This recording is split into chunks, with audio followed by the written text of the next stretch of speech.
saw my daughter-in-law throw a leather suitcase into the river and speed off in her car. I ran to the water's edge and heard a muffled sound coming from inside. "Please, please don't let it be what I'm thinking," I whispered, my hands trembling over the wet zipper. I dragged the suitcase out, yanked the clasp open, and my heart stopped. What I saw inside made me tremble in a way I never had in my 62 years of life. But let me explain how I got to that moment. How a calm October afternoon turned into the most horrifying scene I've ever witnessed. It was exactly 5:15 in the evening.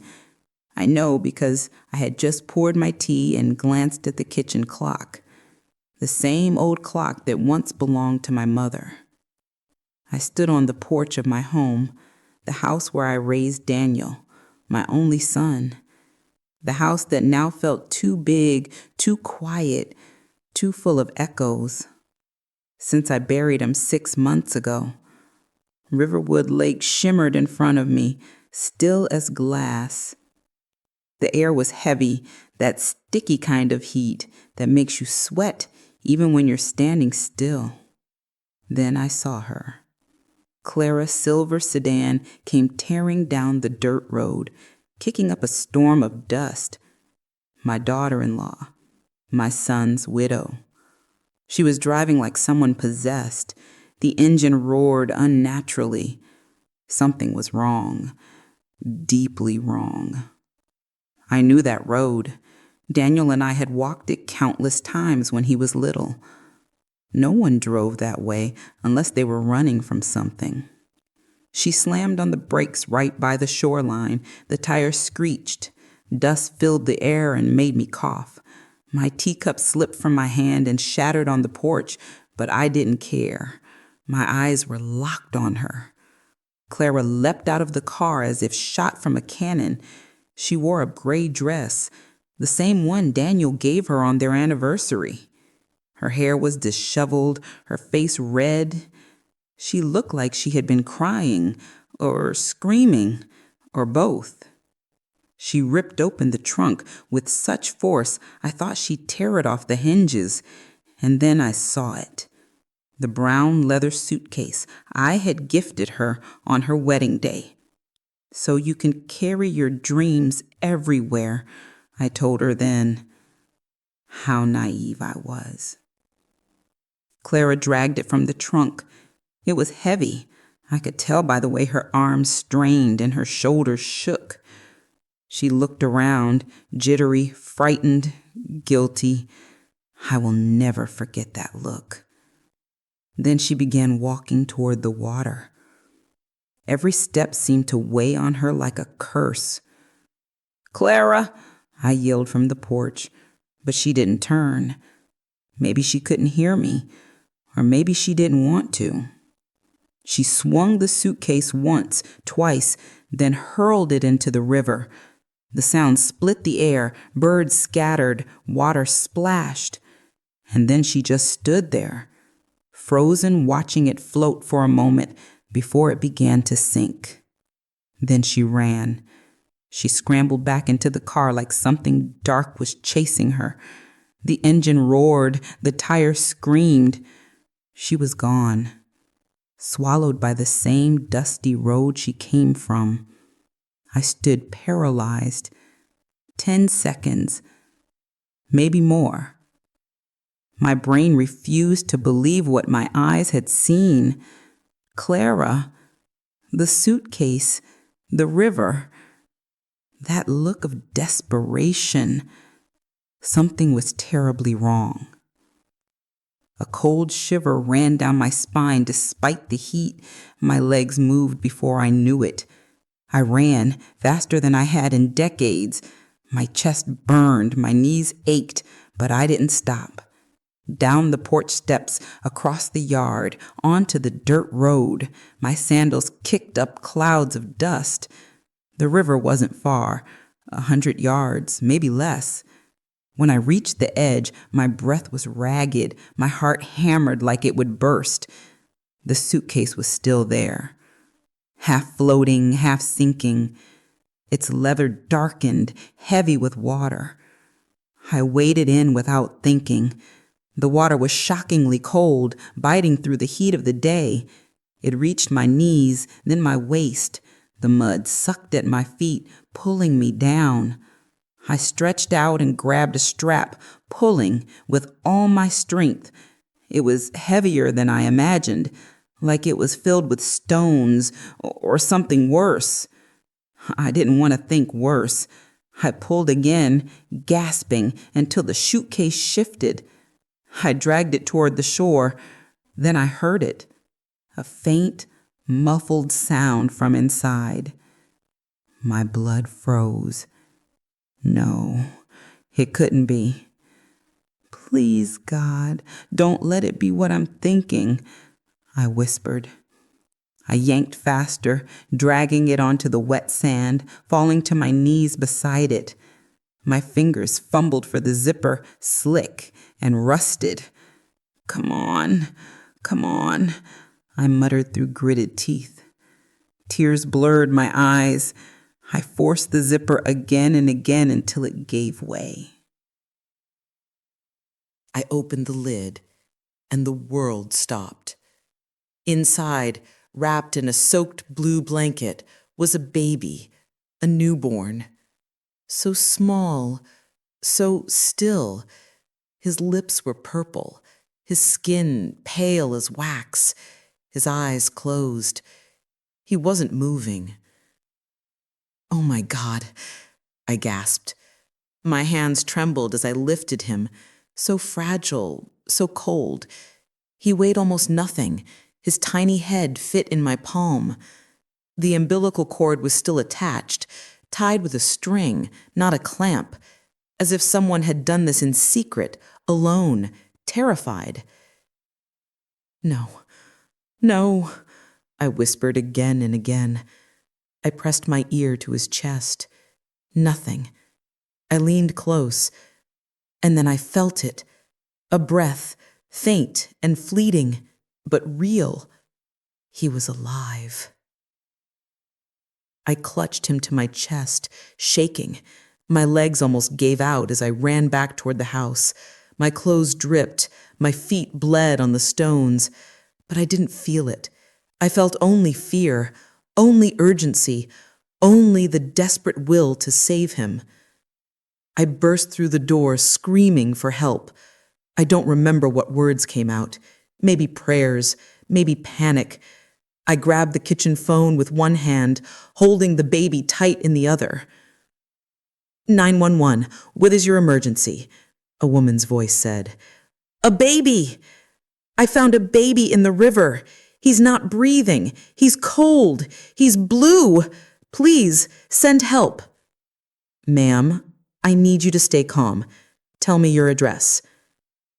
I stammered it out between sobs. She told me to lay the baby on a flat surface. I swept everything off the kitchen table in one motion. Plates shattered. Papers flew. I laid him down carefully. Is he breathing?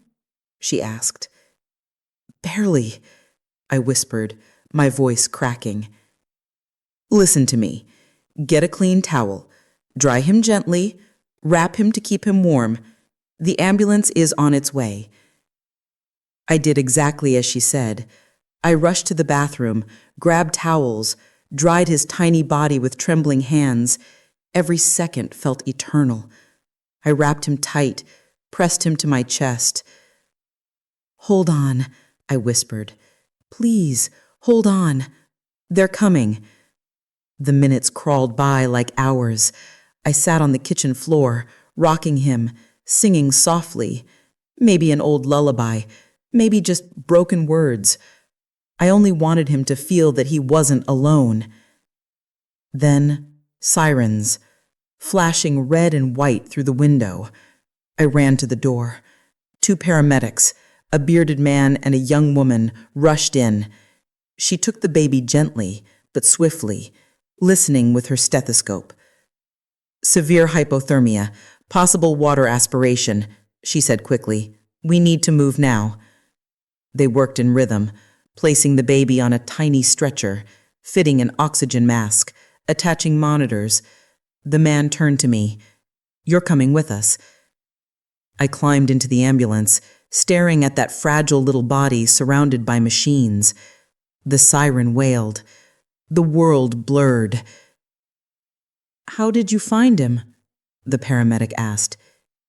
In a suitcase, in the river. I saw someone throw it in. She looked up sharply, exchanged a glance with her partner. Did you see who it was? My throat went dry. Clara, my daughter-in-law, my son's widow, the woman who had wept at Daniel's funeral like her world had ended. How could I say it? How could I believe it? Yes, I finally whispered. I saw who it was. We reached St. Vincent's Hospital in under 15 minutes. The emergency doors burst open. Doctors and nurses swarmed the stretcher. They shouted medical terms I didn't understand. I tried to follow, but a nurse stopped me. Ma'am, please, wait here, she said gently. They're working on him. She led me to a waiting room. Cream walls, plastic chairs, the sharp smell of disinfectant. I sat, shaking from head to toe, from cold, from shock, from both. The nurse, her badge read Linda Reyes, sat beside me. She said softly, "Tell me everything that happened." I told her everything, from the moment Clara's car appeared to when I opened the suitcase. Linda listened, taking notes on a tablet, nodding slowly. The police will want to speak with you.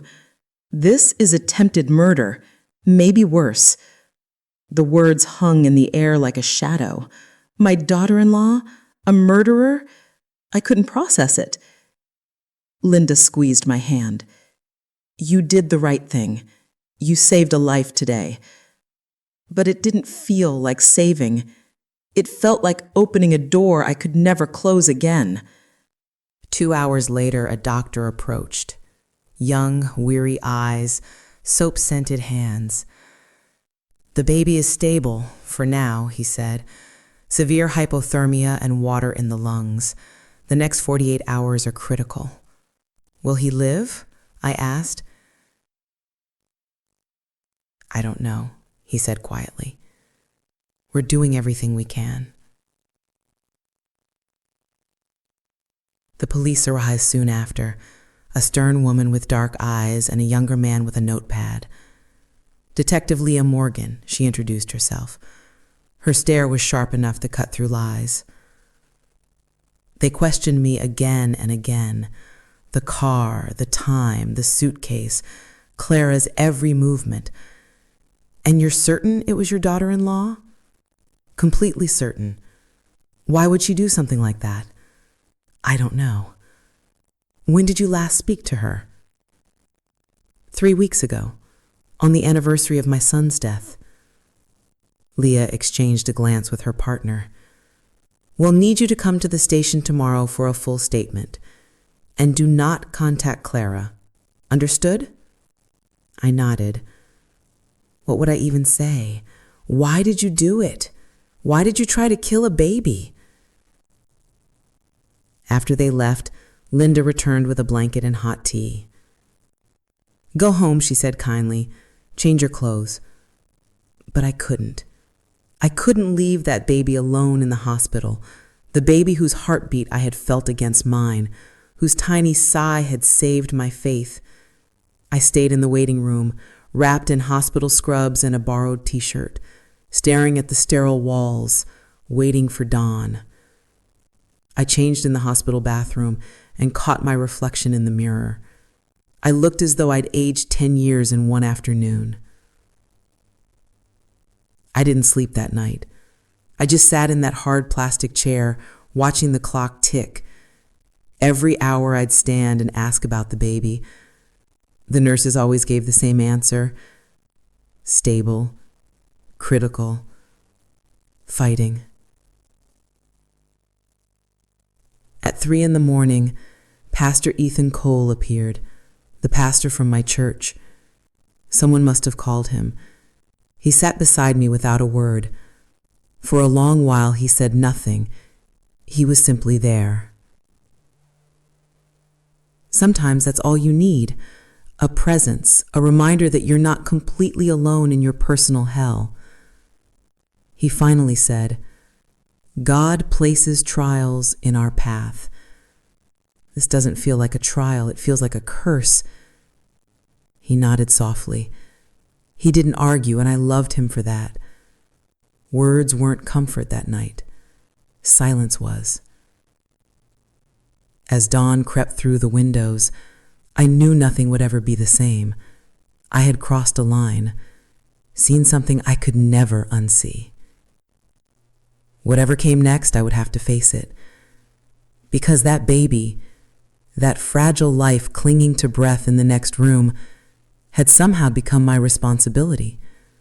I hadn't chosen him, but I couldn't abandon him either, not after pulling him from the water, not after feeling his heartbeat against my chest.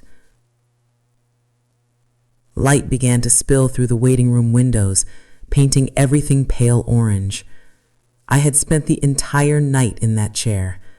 My back ached, my eyes burned, but I couldn't leave.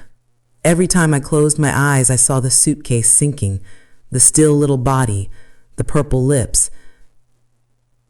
At 7 a.m, Rhonda returned with coffee and a sandwich wrapped in foil. "You need to eat something," she said, pressing them into my hands. I wasn't hungry, but I ate because she stood there waiting. The coffee was too hot. It burned my tongue. The sandwich tasted like cardboard, but I chewed, swallowed, pretended I was still a normal person on a normal morning. Rhonda said, "The baby is still stable. His body temperature's up, his lungs are responding. That's a good sign." "Can I see him?" She shook her head. "Not yet. Only immediate family. And we don't even know who his family is." The words hit me like stones. He must have family, I thought. A mother. Clara. But she had tried to kill him. So who was the father? Why hadn't anyone reported him missing? The questions piled up with no answers. At 9, Detective Leah Morgan returned, alone this time, a folder in her hands. Her expression was sharp, investigative. She looked at me as if I were the suspect. "Mrs. Johnson," she began, opening the folder, "I need to ask you a few more questions. I've told you everything I know." "I know," she said, "but there are some inconsistencies." The word hung in the air like an accusation. My stomach twisted. "What kind of inconsistencies?" She slid a photograph across the table, Clara's silver sedan, but it wasn't near the river. It was parked in a supermarket lot 20 miles away. This was taken at 5:20 p.m. yesterday, 10 minutes after you say you saw her by the lake. "That's impossible." I leaned closer. It was her car. The license plate matched, but it couldn't be. There has to be a mistake. I saw her. I know I did. "Are you absolutely sure it was Clara?" "Yes." My voice wavered. "I saw her from behind, 100 yards, maybe more. The gray dress, the dark hair, the silver car." Leah leaned forward. "Be honest with me, Mrs. Johnson. What's your relationship with Clara? Do you get along? Do you blame her for Daniel's death?" There it was, the question I'd been expecting. Because no, we never got along. From the day Daniel introduced her, something about her never sat right with me. Too polished, too perfect, too interested in the money Daniel made as an engineer. We weren't close, I admitted. "Do you blame her for Daniel's death?" My voice shot up, defensive. It was an accident. That's what everyone says. Daniel was driving home after dinner with her. The car skidded, hit a tree. He died instantly. She walked away with a few scratches.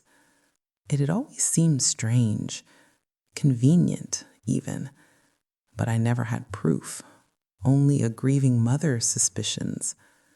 I don't see what that has to do with the baby, I said. It has everything to do with it, because we can't find Clara. She's vanished. Her house is empty, her phone's off, and you're the only person who claims to have seen her yesterday. Her words froze me. She wasn't saying it outright, but the implication was clear. She thought I was lying. I didn't lie, I said through clenched teeth. I saw what I saw. Then we need to find her, quickly, because if she is that baby's mother, she's in serious danger. And if she isn't, she stood, handing me her card. Then we have an even bigger mystery. She left, and I sat there gripping that card, wondering if I was losing my mind. I had seen Clara. I was sure. But now doubt crept in like poison. What if I'd been wrong? What if grief had tricked my eyes? Around noon, Pastor Ethan returned, holding a small rosary. "Shall we pray?" he asked. I'd never been particularly religious, but in that moment, I needed something, anything, greater than myself. I nodded. We prayed quietly. The words flowed through me like a balm. When we finished, I felt a little less broken. "The police think I'm lying," I told him. "The truth always finds its way, even if it takes time." But time was the one thing we didn't have.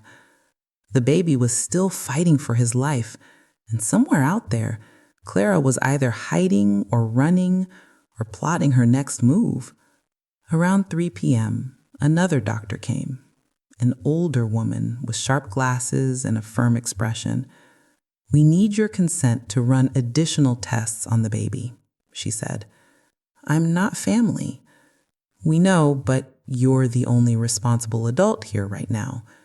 Social services is on their way, but we can't wait.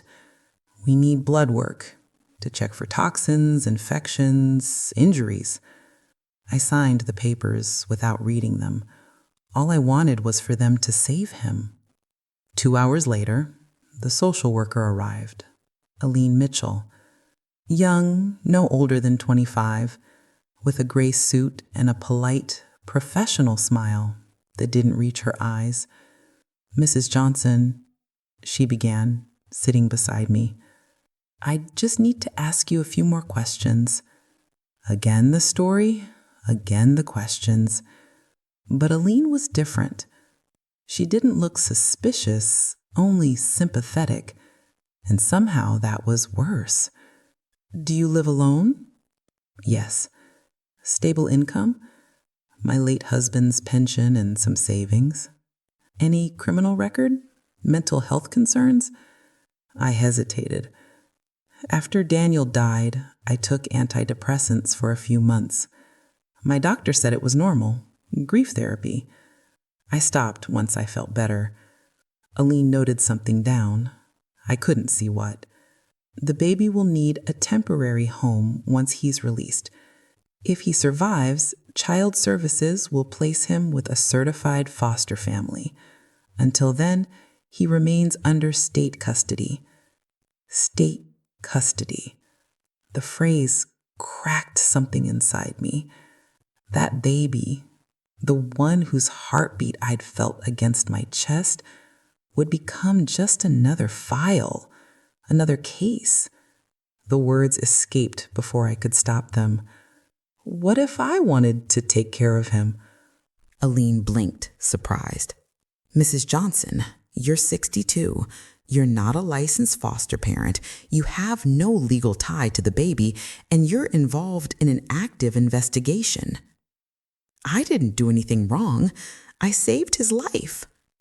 I know, but the system has rules. We have to consider the child's best interest, and frankly, your age and emotional state are factors. Her words stung. Too old, too fragile, too broken. Maybe she was right. Maybe it was foolish even to think it. But when I closed my eyes, all I saw was that little boy's face, and I knew no one could love him the way I would. That night, I went home for the first time in 36 hours. Rhonda convinced me to, said I needed rest, that the baby would be safe, that they'd call if anything changed. I drove home as the sun bled into the horizon. The lake glimmered beside the road. I stopped where it had all happened, where Clara had thrown the suitcase. The police had taken it as evidence, but I could still see its imprint in the mud and my own footprints beside it. I stood there as night fell, wondering if I'd ever know the truth, if Clara was watching from the shadows, if she'd ever come back. Then my phone rang. It was Rhonda. She said, "Mrs. Johnson, you need to come back. Now." My heart stopped. I drove faster than I ever had, breaking every rule of the road. My hands shook, my chest pounded.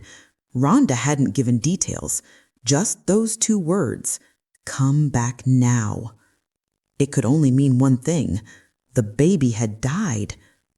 By the time I reached the hospital, I was gasping. I'd barely parked, just abandoned the car and ran for the doors.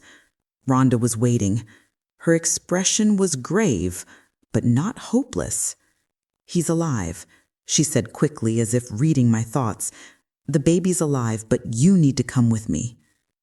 She led me through unfamiliar corridors up to the 3rd floor, past the neonatal ward, until we reached a small conference room. Inside were Detective Morgan, Aline, and a man I didn't recognize, gray-haired, sharp-suited, the look of a lawyer. "Please sit," he said. I sat. My knees felt weak. "We've received the results of the baby's DNA test." I blinked.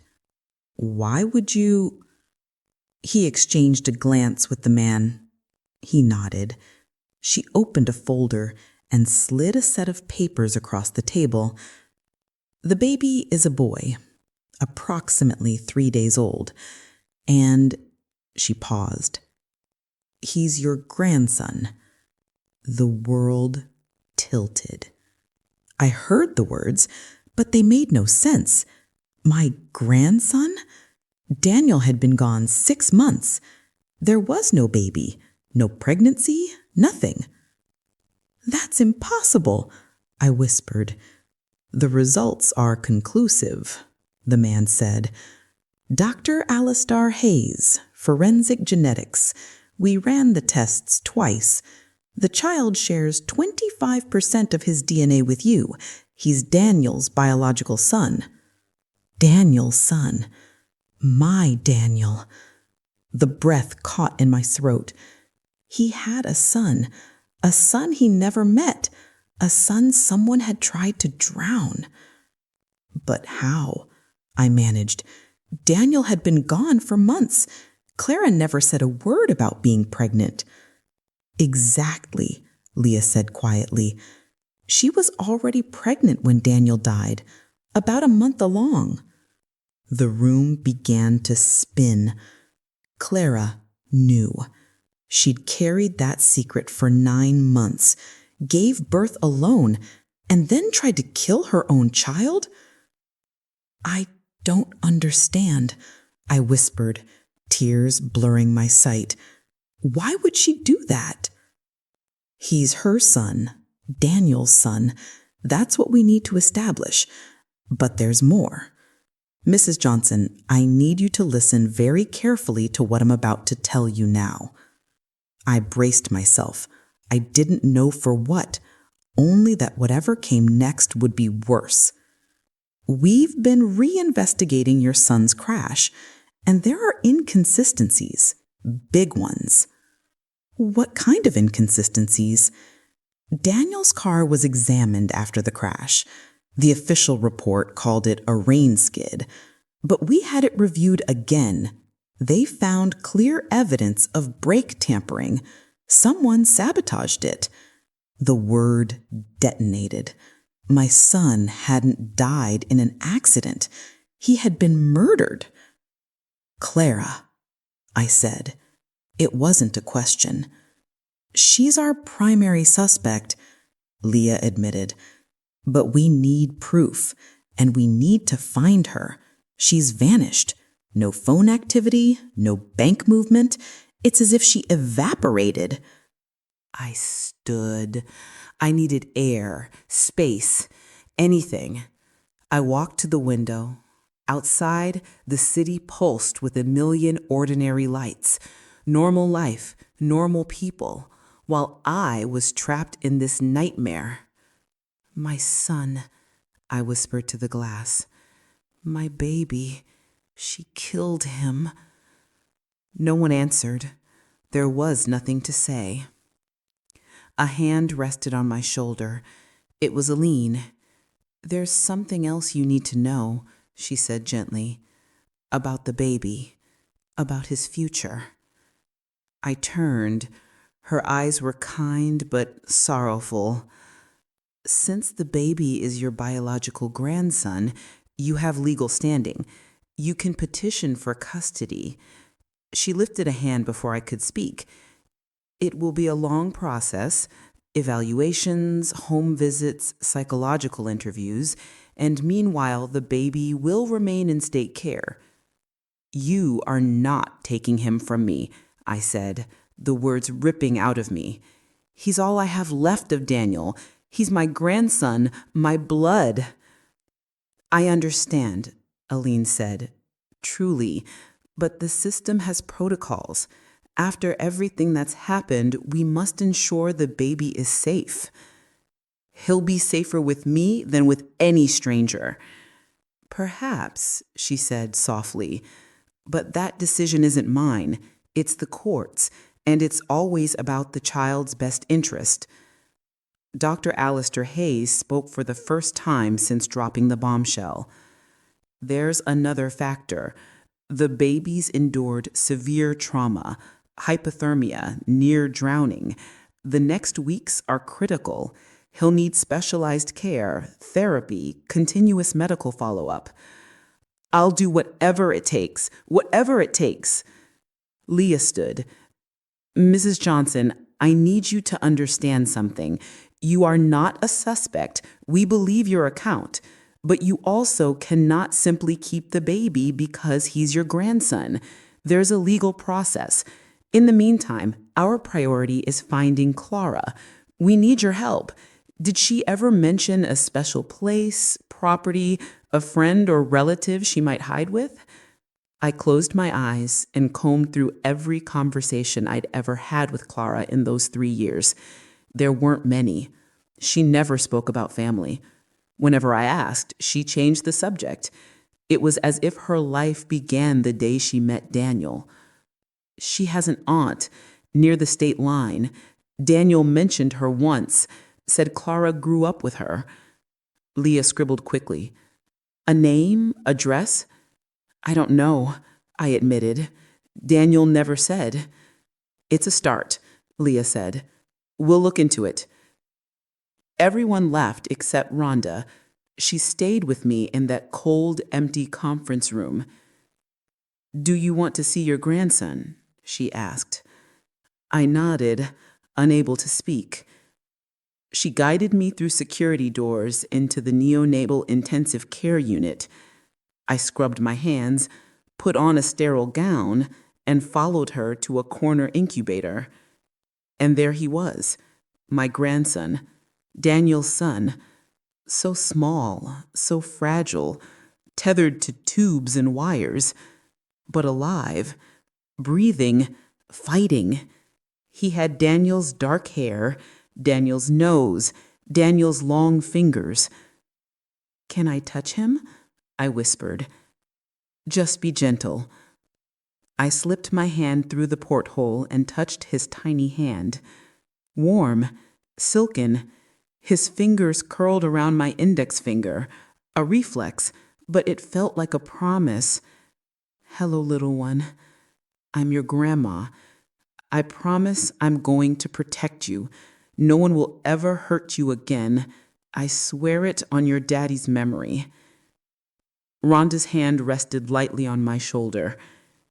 He needs a name, she said softly, for the hospital records until we find the mother or a judge decides. A name.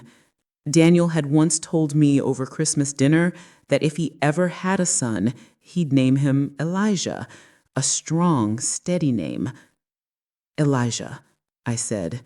His name is Elijah.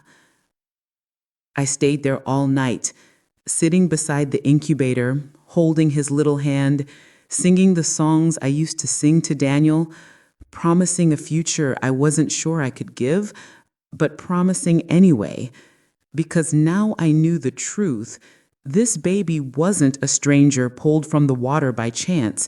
He was my blood, my family, everything I had left of my murdered son, and I would not let anyone take him. Not the system, not Clara, not anyone. The days that followed were bureaucratic hell. I woke at 5, showered, dressed, drove to the hospital. I sat beside Elijah's incubator, and in the evenings came the visits. Lawyers, social workers, police, all with folders, all with questions, each deciding if I was good enough to raise my own grandson. On the third day, Aline arrived with a list of requirements, reading in a monotone like an appliance manual. Clean criminal background check, full psychological evaluation, medical exam, income verification, 3 non-family references, completion of a 40-hour childcare training course. 40 hours? I echoed, as if I hadn't raised a son, as if I didn't know diapers from formula. But I said nothing. I took the papers. How long will this take? If you're lucky, 6 weeks. If not, 3 months. 3 months. Elijah would be shuffled through temporary homes while I jumped through hoops to prove I deserved to raise him. And what happens to him meanwhile? When discharged, he'll go to a certified temporary foster family. He'll receive appropriate care. You'll be allowed to visit twice a week under supervision. Twice a week supervised, as if I were the danger, as if I hadn't pulled him from the depths. That night I called Pastor Ethan. I needed references, people to swear I wasn't crazy, that I could do this. He came the next day, sat in my kitchen drinking the same tea I'd brewed for Daniel as a boy. Of course I'll help, he said. You're one of the strongest women I know. That child is blessed to have you. I didn't feel strong. I felt old, tired, afraid. 62. How would I chase a 2-year-old at 64, help with homework at 70, make it to his high school graduation at 80? I'm too old for this, I said for the first time. Sarah was 90 when she bore Isaac, he said gently. Age is just a number when love is the measure. I wanted to believe him. I truly did. On the 4th day, Rhonda taught me Elijah's care, how to support his head, change those tiny diapers, warm formula to the exact degree. My hands shook. I'd forgotten how terrifyingly delicate a newborn is. You're doing great, Rhonda said whenever panic rose. But it felt like walking on thin ice. One wrong step, and everything would shatter. On the 5th day, Detective Morgan returned with news. We found Clara's aunt. Small town, about 95 miles from the state border. We interviewed her. She hasn't seen Clara in 2 years. Says they fought. Clara owed her $5,000. Never paid. It always came back to money with Clara. Daniel earned well, $100,000 a year as an engineer. He had savings, a life insurance policy, $200,000. Did she collect it? I asked. Leah nodded. 4 months ago, $200,000 deposited. 2 weeks later, everything transferred offshore to the Caymans. We're trying to trace it, but it's complicated. $200,000, the price tag on my son's life. And she'd hidden it while planning to kill his baby. Why? I asked, the question that tortured me night after night.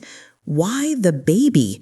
She could have chosen adoption, left him at a hospital. Why try to drown him? Leah was quiet a long moment. We have a theory. We dug into Daniel's finances. We found something significant.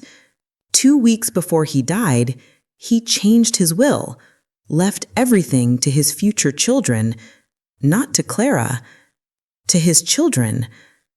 The air left my lungs. Daniel knew. Somehow he knew Clara was pregnant, and he changed his will to protect his child. She killed him for money, I whispered. We believe so. And when she realized the money would go to the baby if he was born alive, she decided to eliminate him too. The sheer malice left me speechless. She'd killed my son, carried the pregnancy to term, given birth alone, then tried to drown her own child for money. Do you have enough to arrest her? When we find her, yes, but she's still missing. She's careful. She knows we're hunting her. Days bled into weeks. Elijah grew stronger. The tubes came out, one by one. He began to breathe on his own, feed on his own, cry with fierce, healthy lungs. A medical miracle, they called him. No baby who had endured what he did should recover so fast. But I knew it was more than medicine. It was will. It was Daniel's spirit in that tiny body, fighting, surviving, refusing to yield. I completed every requirement.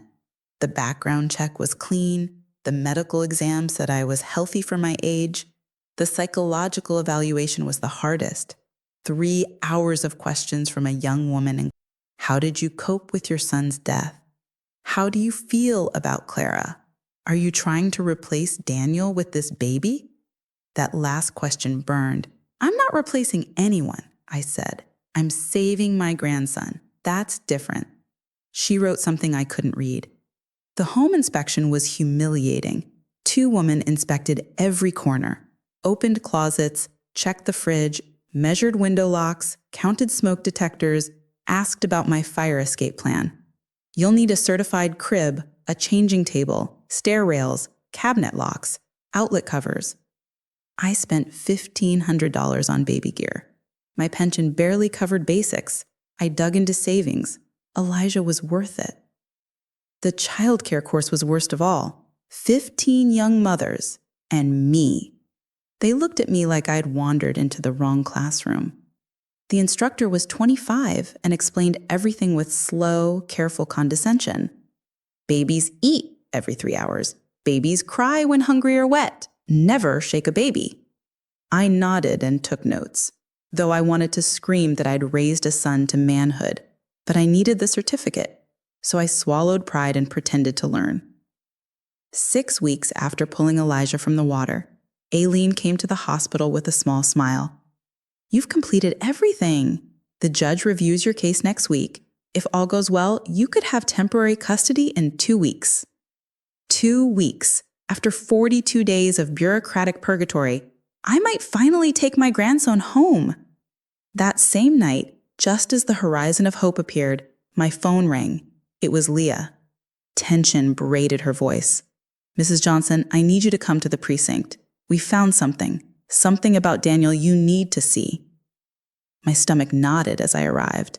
Leah met me at the entrance, face more severe than usual, and led me through narrow halls to an interrogation room.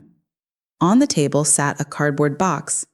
Inside were Daniel's things: his wallet, his watch, his shattered phone, the items they'd returned after the crash. "What is this?" I asked. We finally unlocked his phone. Our technician worked on it for weeks, and we found something. She pulled a manila envelope, opened it, and spread out printed screenshots, text messages between Daniel and Clara dated 2 weeks before his death. I read the first. From Daniel to Clara. "We need to talk? I saw the baby stuff." Clara's reply: "I don't know what you're talking about, Daniel." "Daniel, I found the pregnancy test again in the bathroom. Why didn't you tell me?" A 3-hour silence.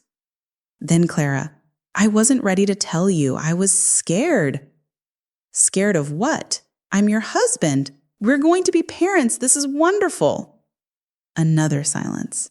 Then Clara: "I don't want to have it." It felt like someone had struck me. I kept reading. My hands trembled. "Daniel, what do you mean you don't want to have it?" Clara: "I'm not ready. I don't want to be a mother. I want to travel, live, not be tied down by a baby." "Daniel, he's our son. It's not a mistake. Don't say that, please. We can make it work. I'll help you. My mom will help us." Clara: "I don't want help. I want my life back." The messages intensified, Daniel pleading, Clara resisting, until the final exchange the day before the crash. "Daniel, I spoke with a lawyer. If you decide not to have the baby, I'm filing for divorce. And if you have him and don't want to raise him, I will fight for full custody. I'm not going to let you hurt my son." Clara: "You're going to regret this, Daniel." Daniel: "Is that a threat?" There was no reply. The next day, Daniel was dead. I dropped the papers. Tears slid down my cheeks unchecked. She killed him. She killed him because he was going to protect the baby. "We believe so," Leah said. "And there's more. We reviewed Clara's calls from that week. She made 3 to an independent mechanic, Darrell Williams. We brought him in." "And what did he say?" "Nothing at first, but when we showed him proof of bank transfers from Clara, $2,000 the day before the crash, he started talking. He admitted she paid him to sabotage Daniel's brakes." I felt sick. I had to sit. Clara had planned everything, hired someone to kill my son, and dressed it up as an accident. Why would Darrell do this? Gambling debts. He owed $10,000 to dangerous people. Clara offered $2,000 immediately and $3,000 later. He took it. He's now under arrest as an accessory to murder. And Clara? We have a warrant for first-degree murder and attempted murder, but we still haven't found her. She's like a ghost. I sat in that cold room and tried to breathe. My son had died trying to protect his baby, and that baby was now fighting for his life because his own mother had tried to kill him too. The cruelty of it was unbearable. "What happens now?" I asked. "We keep looking," Leah said. "Her photos at every airport and border crossing, alerts at hospitals in case she tries to alter her appearance. Someone will recognize her eventually." I wasn't sure. Clara had proved smarter and colder than I had imagined. If she planned Daniel's murder with such detail, she likely had an escape plan just as meticulous. I returned to the hospital that night and sat beside Elijah's incubator.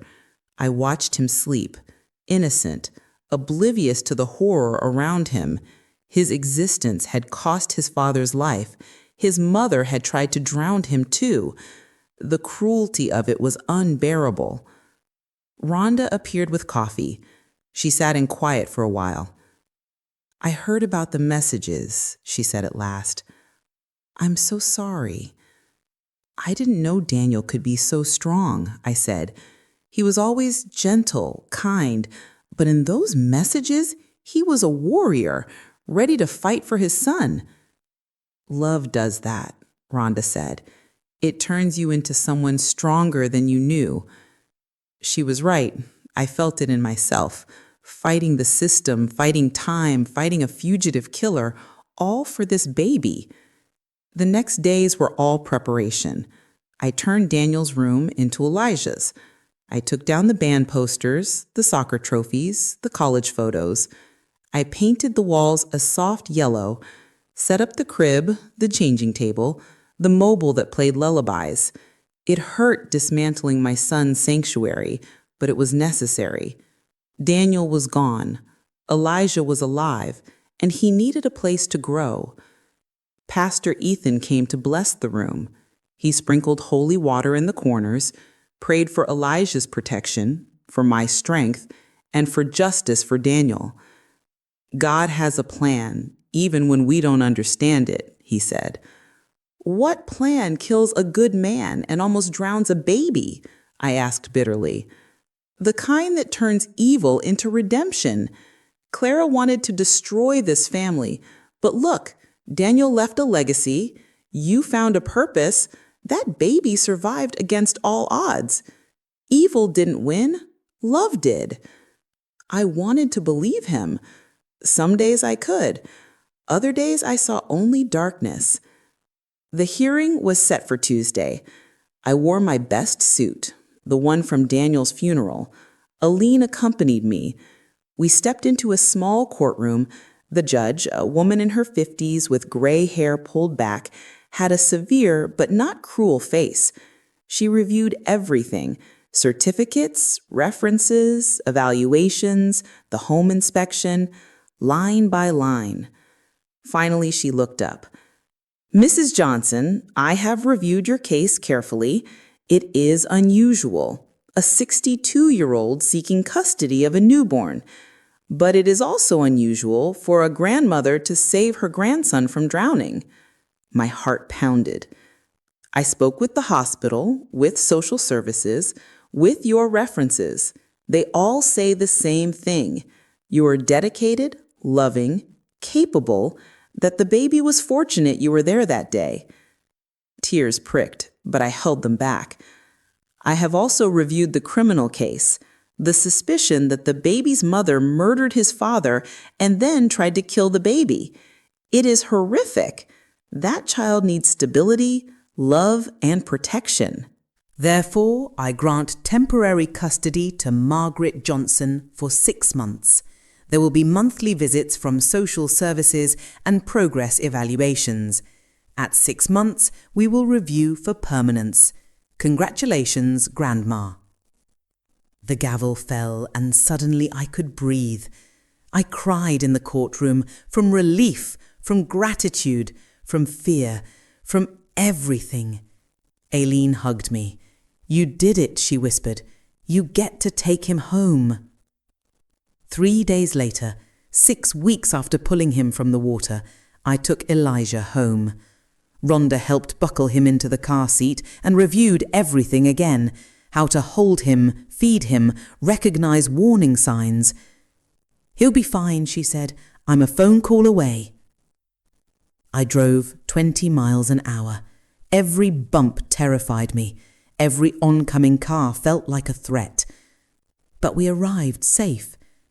I carried Elijah inside, laid him in his crib. He looked so small, so vulnerable, but he was breathing, alive, safe, for now. The first weeks were the hardest of my life.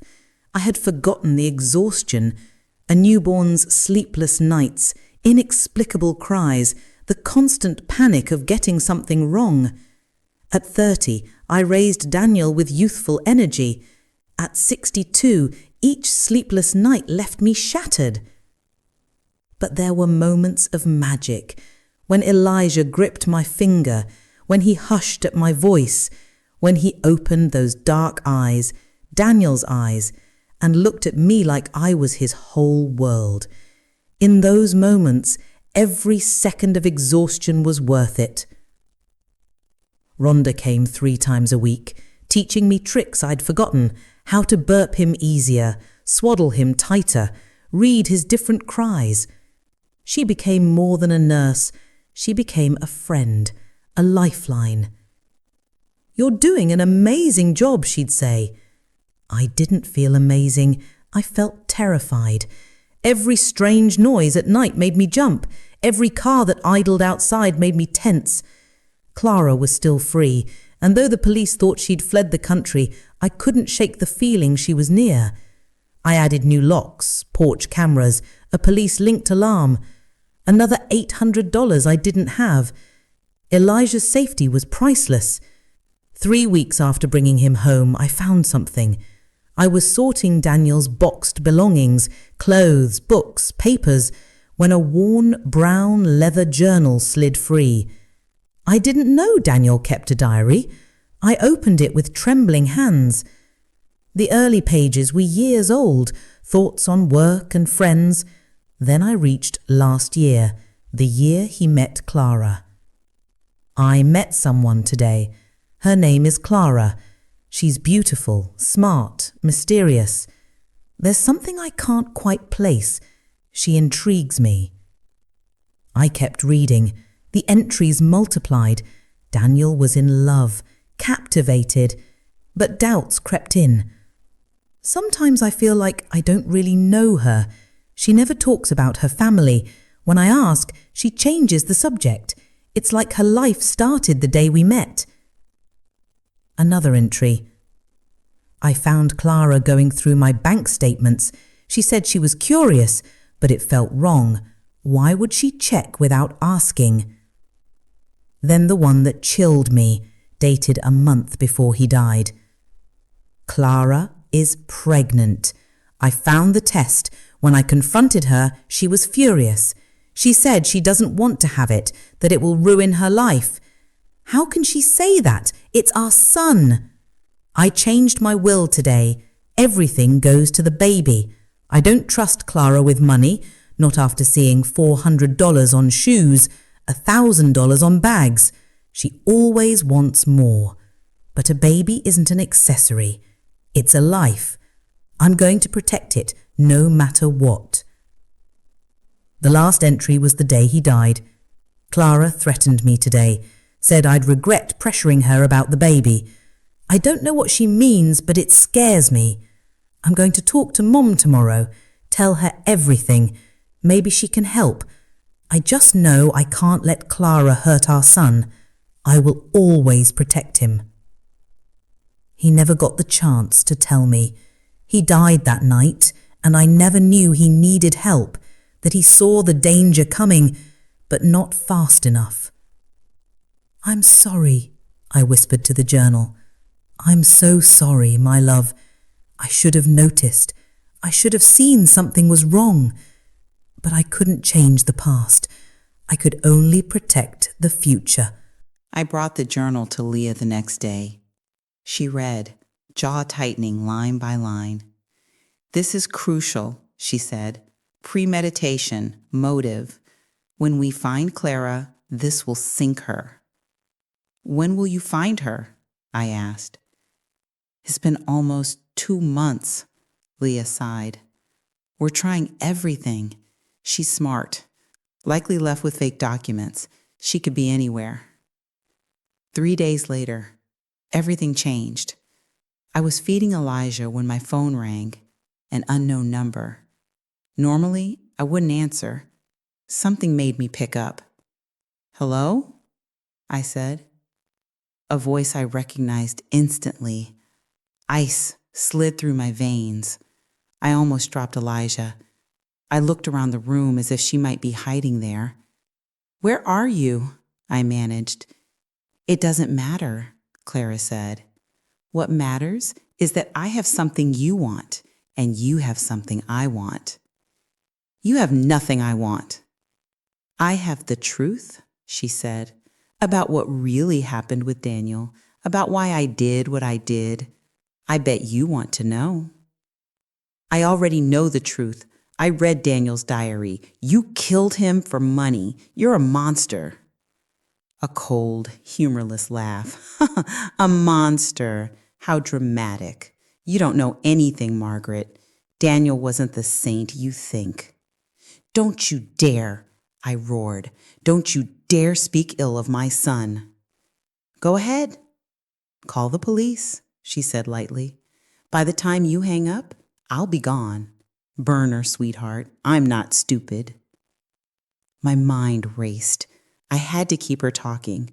I set the phone on speaker, grabbed my cell with my free hand, and hit record. What do you want, Clara? I want my son. Your son? You tried to drown him.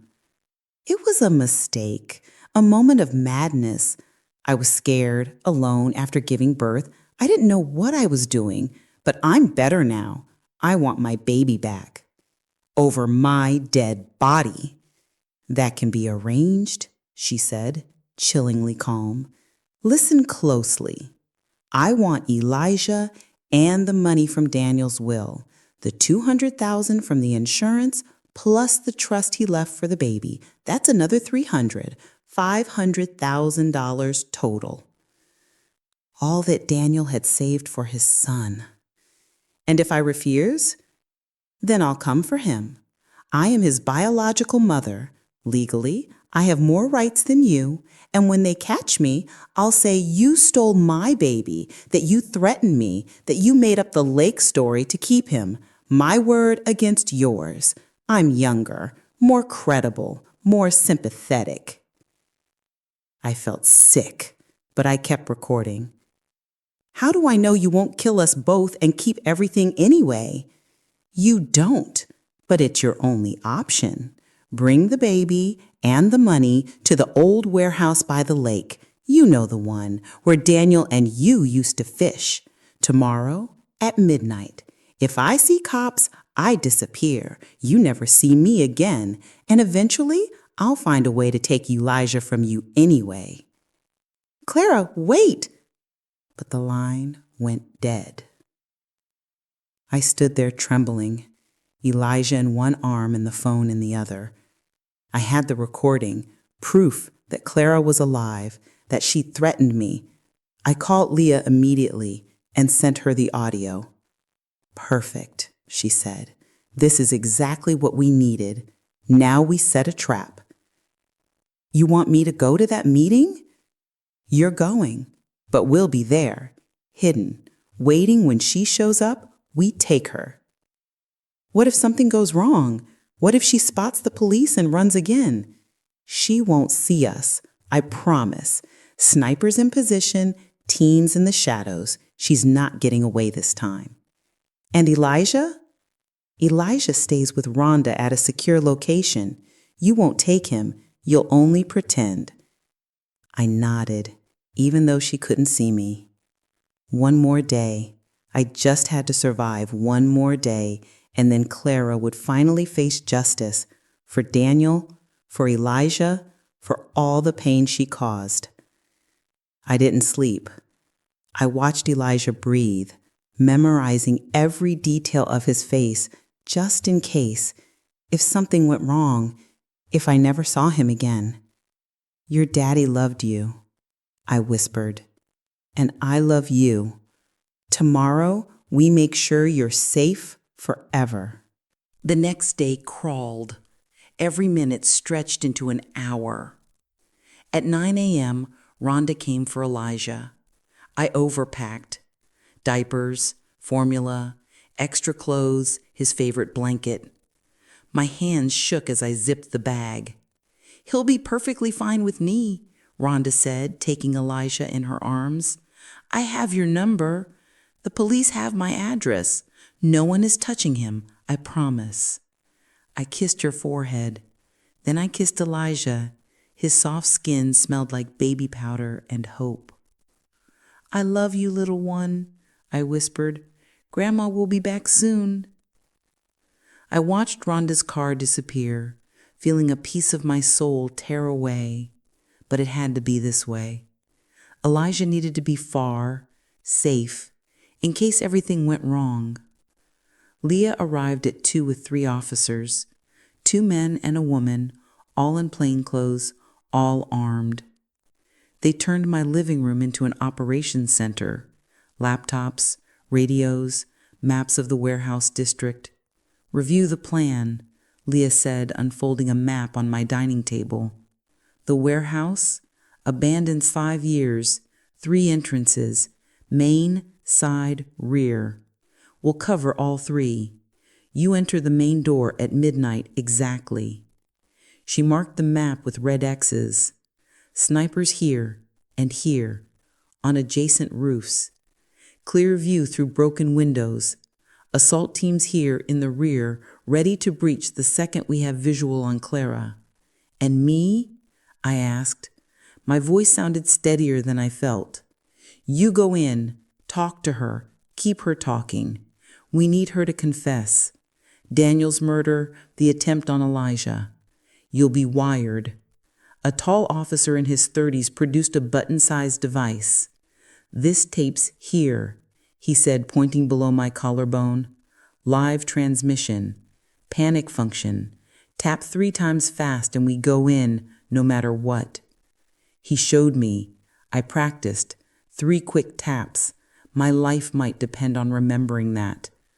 What if she asks to see the baby? Tell her he's in the car. Tell her you want to talk first, to understand why she did it. Appeal to her ego. People like Clara love to brag. Let her. We spent hours on contingencies. What if she was armed? Not alone? What if the plan snapped in half? By 8, they made me eat a ham sandwich that tasted like cardboard. I forced it down. I needed strength. At 10, they wired me. We tested audio again and again. Count to 10, whisper, shout, until they were satisfied. Remember, Leah said, holding my gaze, you are not alone in there. I will be in your ear. The team will be yards away. At the slightest sign of real danger, we go in. I will not let anything happen to you. I nodded. I wanted to believe her. Fear coiled in my gut like a cold snake. At 11:15, we moved. I drove my own car. Leah crouched in the passenger seat, hidden below the window line. Over the radio, she updated me. Snipers in position, rear team ready, perimeter secure. We reached the warehouse at 11:59. It looked just as I remembered. Rotting windows, graffiti scabbed walls. Daniel and I used to fish off the pier behind it. Simpler times, kinder times. Leah slipped out in a blind spot and vanished into shadow. I was alone. 5 minutes. I closed my eyes and thought of Daniel. His smile, the way he said mom like a hug. I thought of Elijah, his future, everything he deserved, a life without fear. My phone buzzed, an unknown text. Come in, alone, now. I stepped into the cold, breath fogging the air, and walked to the main door. Every footfall sounded loud in the empty night. The door was ajar. I pushed. It squealed, echoing up the skeletal rafters. Inside, near darkness, moonlight dripped through broken panes, cutting strange shadows. My voice sounded small when I called out. Close the door, a voice said from the dark, Clara's voice. I closed it. My eyes adjusted. She stood in the center of the floor. Black jeans, a hooded sweatshirt. Thinner, short dyed blonde hair. Different. Still her. You came, she said, almost surprised. You said you wanted to talk. I said I wanted my son and the money. Where are they? I want answers first. Why? Why did you kill Daniel? Why did you try to kill Elijah? She laughed, that same cold sound I'd heard on the phone. Why do you think, Margaret? Money. It was always money. Daniel loved you. He gave you everything. He was a good man. Daniel was a romantic fool. He babbled about love, family, futures. I wanted freedom, travel, life, not a house and a screaming baby. Then why marry him? He was an engineer. He earned well, savings, life insurance. It was an investment. I'd wait 5 years, divorce, take half. Then I got pregnant. It ruined the plan. Her words were venom. You told him you didn't want the baby. Of course I didn't. Daniel turned impossible. He changed his will, everything to the baby. So I adapted. If Daniel died while I was pregnant, I'd take the insurance, but the baby would get the rest. Simple solution. Kill Daniel, have the baby, kill him, keep everything. She was confessing. Each word recorded, transmitted. The police were hearing every syllable, but I needed more. You hired Daryl to cut the brakes? $2,000 up front, she said, smirking. Cheap, considering the $200,000 insurance. Best investment I ever made. And the baby? Your own son? He was an obstacle. I gave birth alone in a cash-rented cabin. No one knew. Baggy clothes. Kept to myself. When he was born, I considered leaving him anywhere. Then I remembered the lake, where you and Daniel went. Poetic, ending everything where your little tradition began. Nausea rose like a tide. Hatred burned through my fear. But you failed, I said. I saved him. Annoying, she said lightly, but temporary. I'm finishing the job. Where is Elijah, Margaret? I'm not giving him to you. Her hand moved, and I saw the gun. Small, black, pointed at my chest. Last chance. Where is my son? I hit the panic button. Once. Twice. 3 times. You're never touching him, I said. Her finger closed on the trigger. Time slowed. The flash. The crack. Heat seared my shoulder. I staggered back. And the warehouse erupted. Doors slammed open. Floodlights exploded to life. Shouts everywhere. Drop the weapon. Clara spun. Guns trained on her. Surrounded. Beaten. For a heartbeat. I thought she'd fire again. Force them to kill her. But she lowered the gun. It clattered to the concrete. Hands up. 3 officers hit her. Pinned her. Cuffed her. She spat curses and threats. It didn't matter. She was finished. Leah sprinted to me, dropping to her knees. Margaret, stay with me. I'm fine, I managed, though pain chewed at my shoulder. Tell me you got her. We got her. She's done. Hold still. The ambulance is coming. I closed my eyes. It was enough. It was finally over. I woke in the hospital, but this time I felt relief. Not despair. My shoulder ached.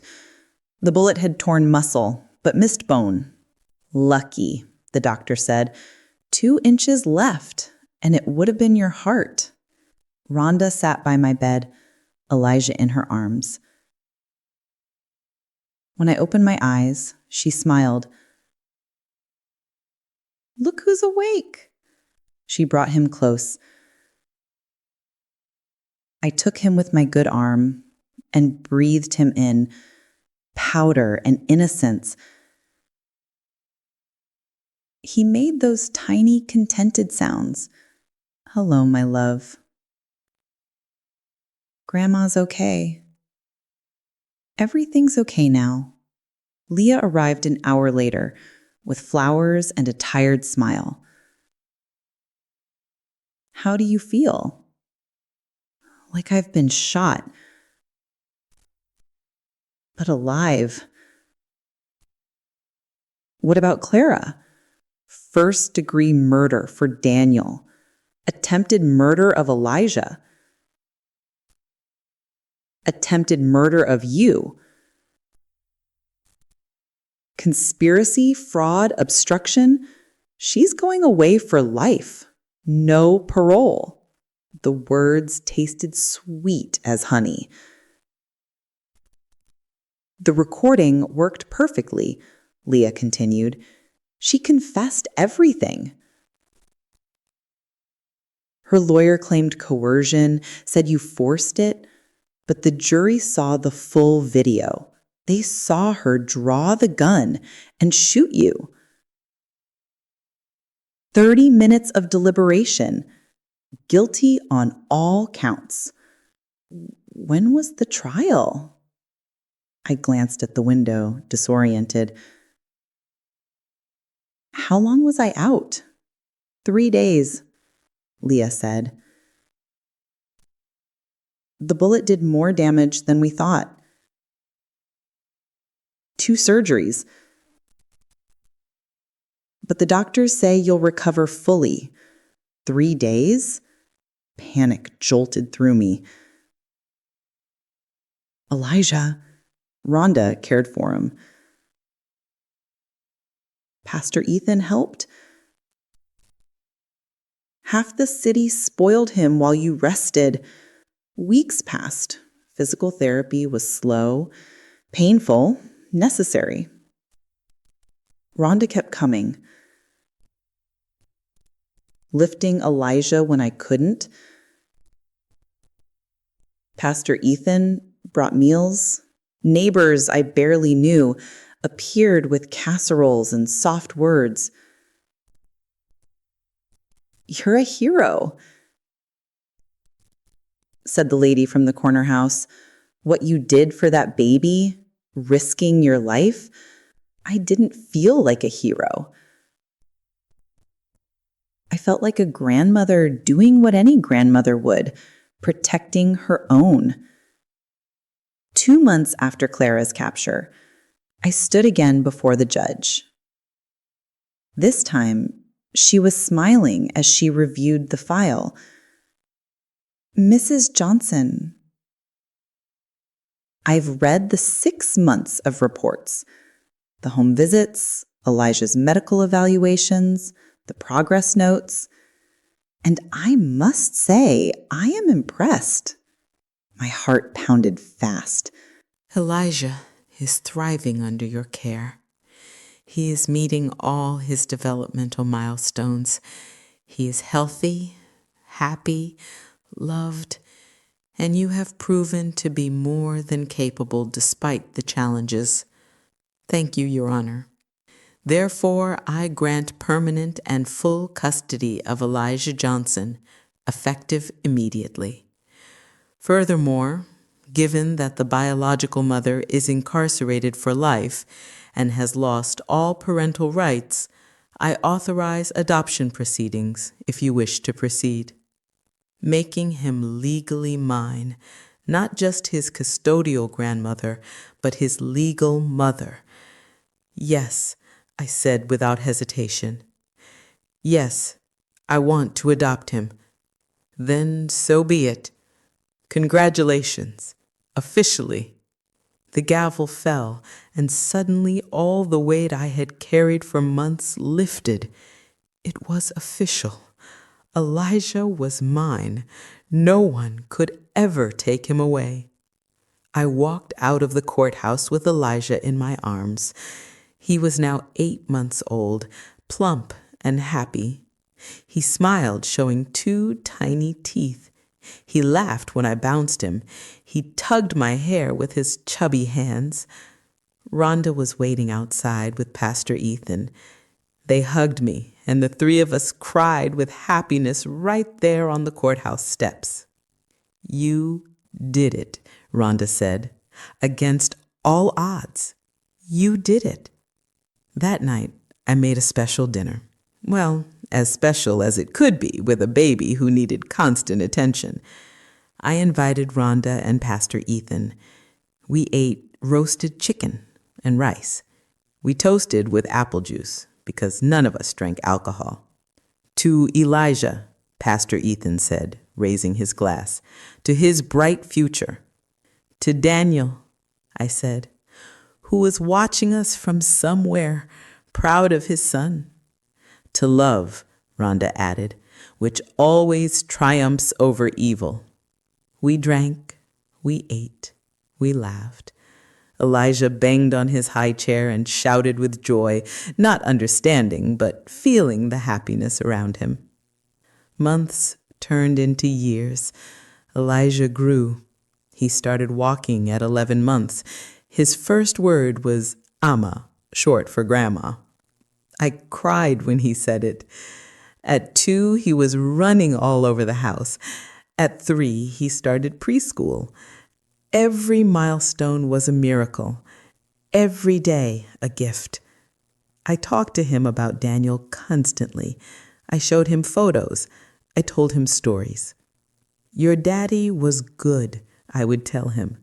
"He loved you even before he met you. He gave his life protecting you." "Daddy, hero," he would say in his little voice. "Yes, my love, Daddy was a hero, and you are going to grow up just as good, just as brave, just as loving." I never told him about Clara. That would come later, when he was older, when he could understand.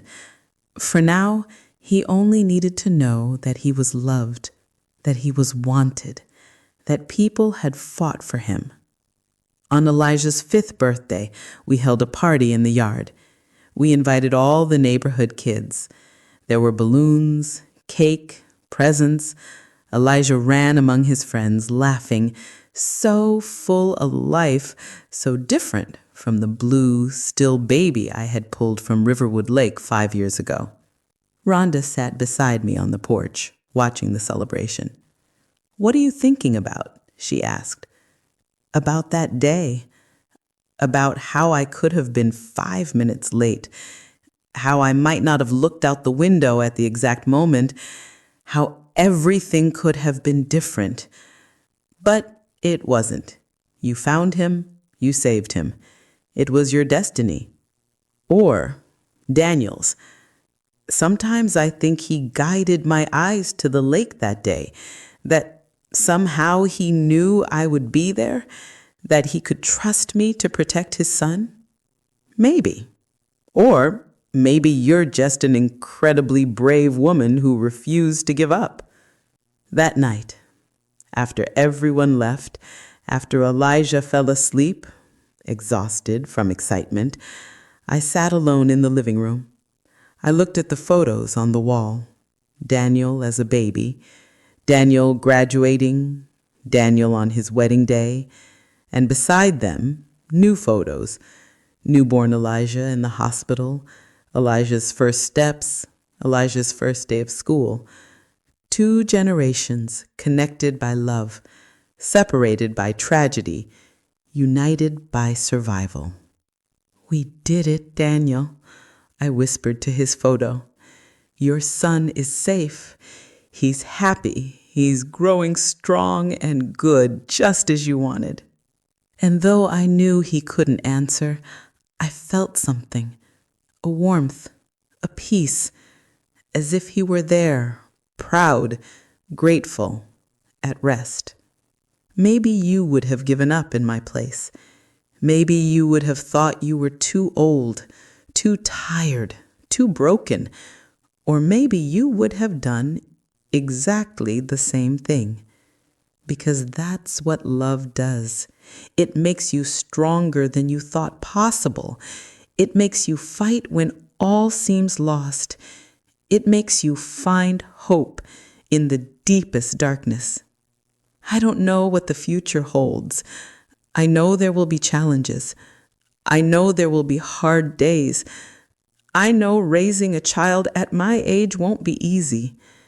But I also know that every day with Elijah is a gift. Every smile, every hug, every "I love you, Grandma." If this story touched your heart, if it made you feel something, leave a comment, subscribe.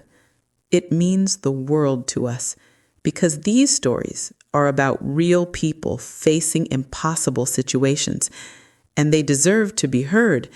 They deserve to be remembered. They deserve to matter.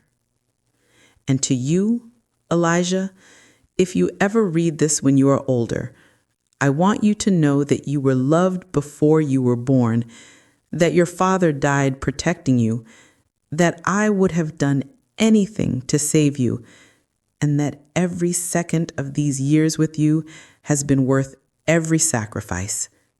You are my reason, my purpose, my second chance at being a mother, and I wouldn't change a thing.